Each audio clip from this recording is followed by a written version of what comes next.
Let me tell you right here and now about the outcome of your interview. Coming from a single parent in the middle of nowhere, you're bound to be useless, not hired. Your parents supposed to be dumb. With those words and a laugh from the interviewer, Johnson, my worn resume fluttered to the ground. Clenching my fists on my lap, I mustered a response. I got it. Then, I stood up and left the room. I'm a 29-year-old woman, currently a part-time worker. After graduating from college, I quit a company I was working for last year. Now, I'm back home, helping my mom run the family farm. My dad passed away when my brother and I were young, and the farm was originally his. Life is more comfortable now, but it must have been a continuous struggle for my mom, managing the farm and raising us alone. That's why I felt a sense of inadequacy with how things were. When my brother started seriously considering taking over the farm, I wanted to repay my mom in a different way. I worked hard, graduated from a big-name university, and landed a job at a local company, which turned out to be a typical toxic workplace. So much overtime, working weekends often, and the boss's unreasonable demands were relentless. After more than 5 years, I quit due to physical and mental health issues. I was down after returning home, but slowly regained my spirits thanks to my mom and brother's encouragement. Thinking I couldn't stay this way, I restarted my job hunt. Why don't you just work here on the farm with your brother? My mom suggested, making me waver. But I knew I couldn't rely on them anymore. Sensing my dilemma, my mom, as if reading my mind, showed me employment information on her cell phone. It was a major food corporation based in a big city, similar to New York. According to her, they were hiring mid-career employees. This big of a company. I was hesitant, but after hearing my mom's reasoning and my brother's support, I applied. Somehow, I passed the document screening and found myself at the company for an interview. I never dreamed I'd be interviewing at such a big firm. Eck, I'm getting nervous. For a moment, I felt like running away, but I took a deep breath. At the reception, I asked for directions to the interview room for mid-career hiring. It seemed I was the last candidate for the day, and the waiting area was empty.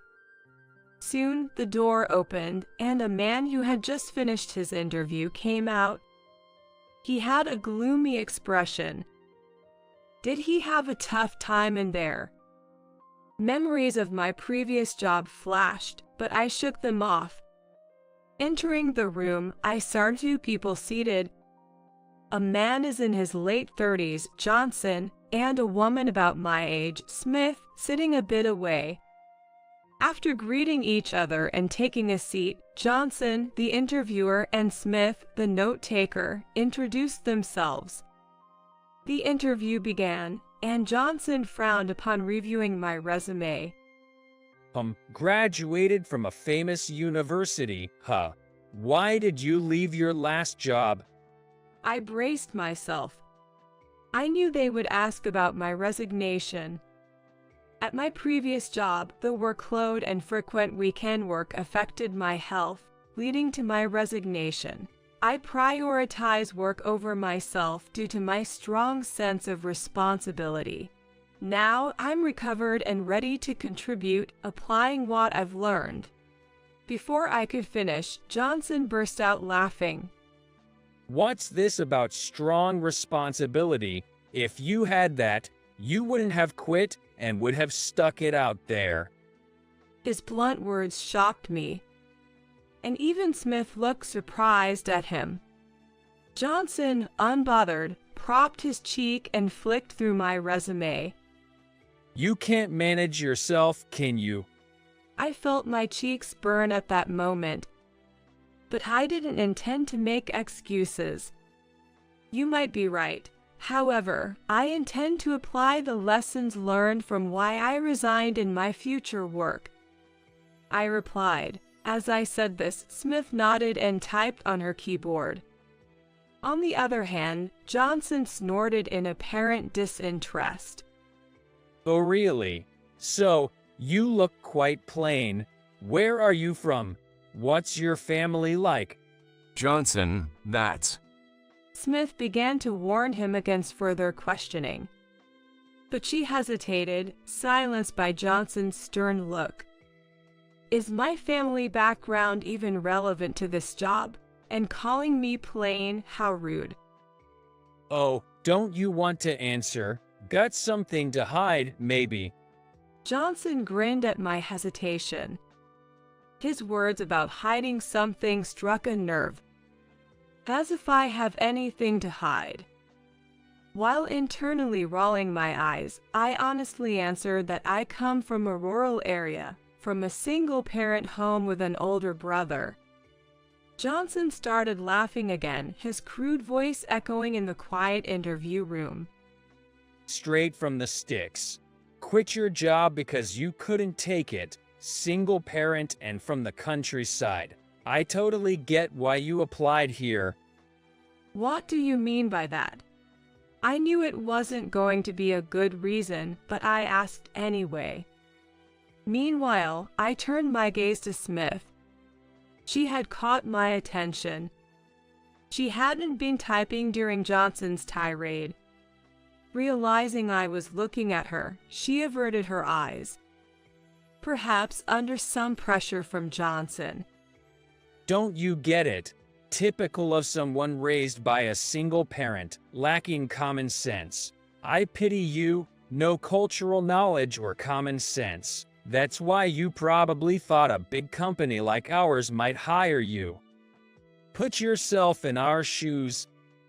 After his relentless criticism, Johnson turned to Smith, right? But she just looked down silently. Whatever.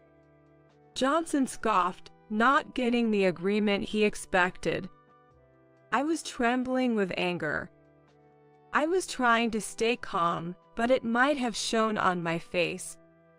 Johnson announced loudly, Let me tell you right here and now about the outcome of your interview. Coming from a single parent in the middle of nowhere, you're bound to be useless, not hired. Your parent's supposed to be dumb. Then, for some reason, he tore up my resume and threw it away. Pieces of what used to be my resume fluttered down. Who could have imagined such treatment and harsh words? I clenched my fists on my lap. I didn't mind being insulted, but I couldn't stand being ridiculed for my background and family by a stranger. Indeed, I quit my job once, regretted it, and felt down, but my family helped me regain a positive outlook. The anger inside me flared up even more. I got it. Then, I stood up and left the room. Right after stepping out, I took out my cell phone and made a call. He wanted to see my parents, huh? My mom answered quickly, concerned. What's up? Are you okay?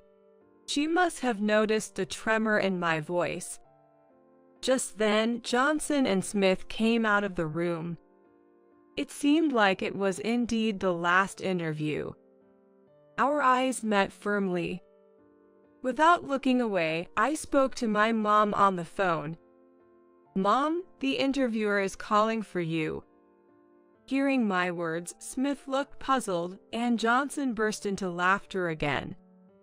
What? Did you call your mom? It seems you weren't independent from your mom. Typical of someone with no sense, raised by a single parent. My mom seemed to hear Johnson's laughter and said, "I'll be right there," before hanging up. I smiled confidently and replied, "My mom will be here shortly. You wanted to see her face, right?" My mom arrived in less than 5 minutes. Surprised, Johnson said, "Wait, you had your mom waiting at the main entrance." Typical of a single-parent upbringing, overprotecting and hence not nurturing common sense. He continued to throw insults at both of us. My mom narrowed her eyes, seeming to understand what had happened. Just as Johnson was about to spew more insults, he noticed someone standing behind my mom and froze. President Mike, why are you here? Johnson's reaction startled Smith as well. The man referred to as the president calmly explained. Well, I was just talking with her. I thought I'd accompany her if there was any problem. Johnson looked bewildered, wondering why my mom and the president were together. My mom explained, "I came to the city with my daughter. While she was interviewing, I was discussing business in the president's office. I also wanted to thank him personally for the interview opportunity." She handed out her business card. "That's why she could come to me so quickly after the call." Johnson's eyes widened upon seeing the business card. What? You're the representative of that big farm we trade with? He then looked at me intently. "Yes, I am the daughter of the farm's owner," I replied. Johnson stammered, "If you had told me you were the daughter of our trading partner." Our farm's produce, managed by my mom, had become a branded product due to years of hard work and was famous in our local area.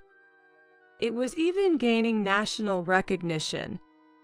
I found out when my mom suggested this company that my late father and the president were close both personally and professionally. When I returned home and started job hunting again, my mom mentioned it to the president during a business conversation, and he offered me to take the interview and test at his company. My mom had explained this to me, but I was hesitant. 'Cause I don't want to be seen as getting a job through connections. The president, knowing how I felt, didn't inform the interviewers that a trading partner's daughter was coming.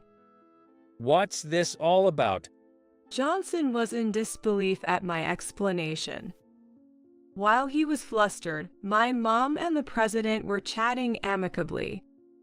"The president has been looking after us since my husband passed away. I'm truly grateful." Don't worry.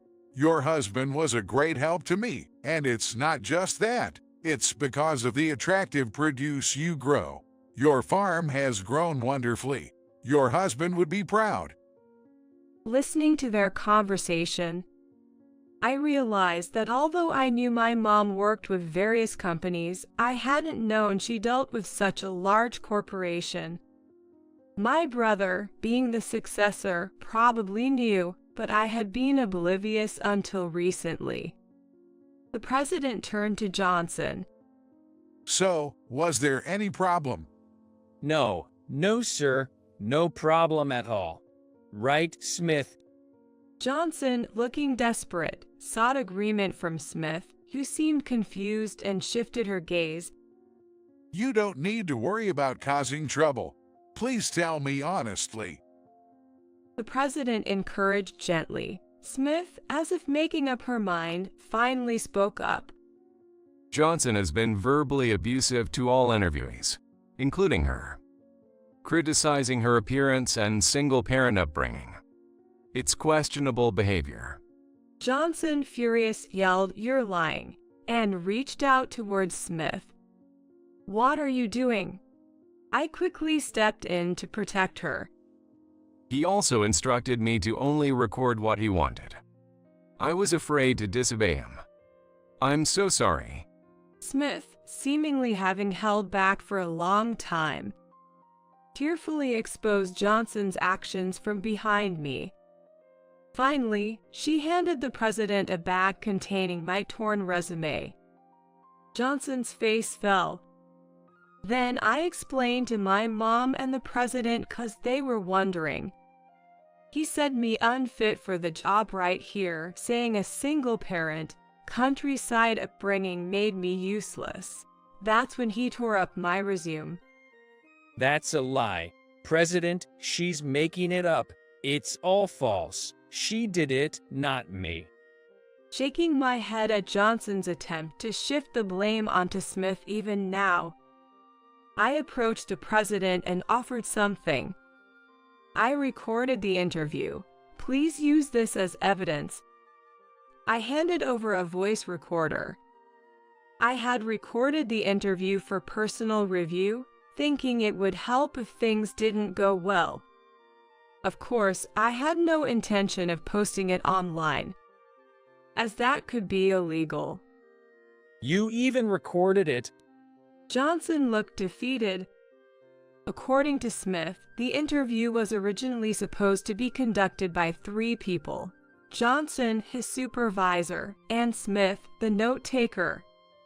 However, his supervisor had to take leave due to a family emergency. There should have been another interviewer, but Johnson insisted on proceeding with just the 2 of them. Johnson has always tried to find ways to be alone with me and made advances, which was really troubling. You didn't need to mention that. Johnson, flustered, raised his voice. Well, that's creepy. My mom, the president, and I all frowned in disapproval. But why did you need to harass and insult my daughter? My mom questioned Johnson. Reluctantly, Johnson admitted, I didn't like that she went to a better university than me. Indeed, Johnson had made a strange face when he looked at my resume. Surprised, I blurted out, "That's it." Johnson glared at me fiercely. Yes, that's right. The guy before you, I didn't like his looks, so I rejected him on the spot, just like I did with you. All this abuse and insult for just that. He had taken advantage of his supervisor's absence to reject candidates he didn't like, apparently as a stress reliever and to impress Smith. But showing such behavior certainly wouldn't win anyone's heart. For such childish reasons, you've hurled abuse and insults at others, as a professional. No, as a human being. How do you justify that? You labeled me as unreasonable for being raised by a single parent, but it seems to me you're far more unreasonable. I looked down at the speechless Johnson, while the president held his forehead, seemingly at a loss for words. The president then apologized to me, my mom, and Smith for the oversight. Remembering something, he asked, "By the way, Johnson, aren't you married?" Smith nodded in confirmation.